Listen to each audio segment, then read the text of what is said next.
আসসালামু আলাইকুম। আমি তাহেবা। সকালবেলা ঘুম থেকে উঠে ছেলের জন্য একটু জ্যাম পাউরুটি করবো বলে পাউরুটিগুলোকে একটু সেঁকে নিলাম।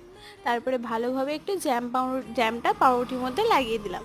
আর এই জ্যামটা না ফ্রিজের মধ্যে ছিল, তাই একটু শক্ত হয়ে গিয়েছিল, তাই ভালোভাবে হচ্ছিল না। তারপরে গরম পাউরুটিতে দেওয়ার পর এটা কিন্তু খুব ভালোভাবে মিশে গেল। আর অনেকে বাচ্চারা জ্যাম পাউরুটি পছন্দ করে না, কিন্তু আমার ছেলে খুব ভালোবাসে। ওকে আমি মাঝে মাঝে স্কুলের টিফিনেও কিন্তু জ্যাম পাউরুটিটা দিয়ে দিই, যখন আমার টিফিন করার সময় থাকে না। তো টিফিন করে আমি একটু চা খেয়ে তারপরে চলে গেছি রান্না করতে। আজকে একটু শাক রান্না করেছি। আর এটা কী শাক বলো তো? এটা হচ্ছে ডাঁটা সমেত নোটে শাক। আর এটার মধ্যে বড়ি, তারপরে তোমার পাঁচফোড়ন আর দিয়ে রান্না করলে কিন্তু খুব ভালো লাগে। এই রেসিপিটা আমার শর্টসে আছে, তোমরা চাইলে দেখে নিতে পারো।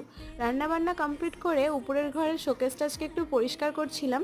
আর ভিডিওটা আজকে এই পর্যন্ত। কেমন লাগলো তোমরা কিন্তু কমেন্ট করে জানিও।